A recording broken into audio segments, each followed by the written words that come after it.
kawan belajar pajak, kali ini kita akan membahas EBUPOD unifikasi.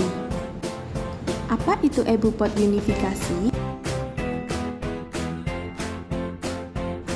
Jadi, EBUPOD unifikasi adalah sebuah aplikasi yang dapat membantu untuk pembuatan bukti potong dan pelaporan SPT masa PPh unifikasi berbentuk dokumen elektronik yang berisi bukti resmi atas pemungutan pajak penghasilan dalam SPT masa PPh unifikasi. Nah, EBUPOD unifikasi ini diberlakukan secara nasional mulai tahun 2022. Dengan EBUPOD unifikasi ini, pelaporan beberapa jenis pajak penghasilan dapat dilakukan hanya dalam satu platform saja. Nah, apa sih perbedaan EBUPOD unifikasi dengan EBUPOD PPh 23 dan 26 sebelumnya? Jadi, aplikasi EBUPOD sebelumnya yang dikhususkan hanya untuk PPh 23 dan 26. Sedangkan EBUPOD unifikasi dapat digunakan untuk melaporkan beberapa jenis PPh. Di antaranya adalah PPh pasal 4 ayat 2, PPh pasal 15, PPh pasal 22, PPh pasal 23, dan PPh pasal 26. Dalam penggunaan sistem EBUPOD unifikasi adalah setiap wajib pajak, baik wajib pajak orang pribadi maupun wajib pajak badan, harus memiliki sertifikat elektronik. Jadi, untuk mengakses sistem perpajakan unifikasi dari pembuatan bukti pemotongan dan SPT masa PPh kelima jenis PPh di atas, tidak lagi menggunakan eFIN, melainkan wajib menggunakan sertifikat elektronik.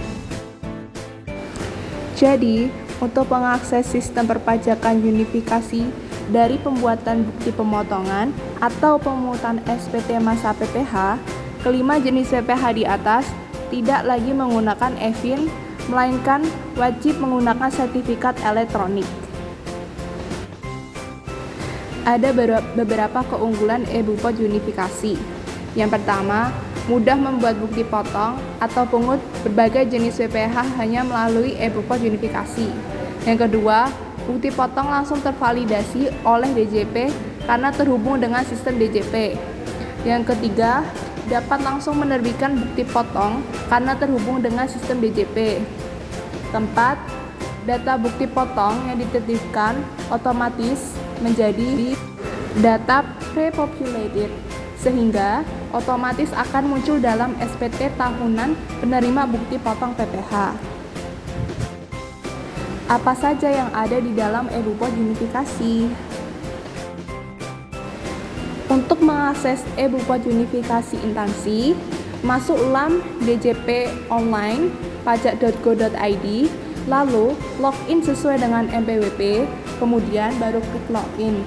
Setelah itu, kita bisa melihat beberapa menu seperti yang ada di slide berikut ini. Lalu akan muncul profil.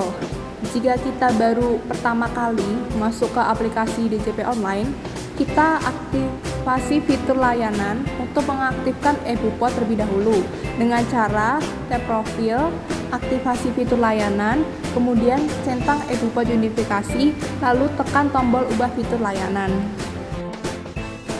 Selanjutnya, menu aplikasi EBUPOD dapat dilihat di menu lapor. Cara aksesnya, tap lapor, lalu pilih pelaporan, lalu pilih EBUPOD unifikasi, kemudian akan ada tampilan 4 menu utama, yaitu dashboard, pajak penghasilan, SPT masa, dan pengaturan. Oke, sekian tentang EBUPOD unifikasi. Terima kasih telah menonton. Sampai jumpa di video selanjutnya.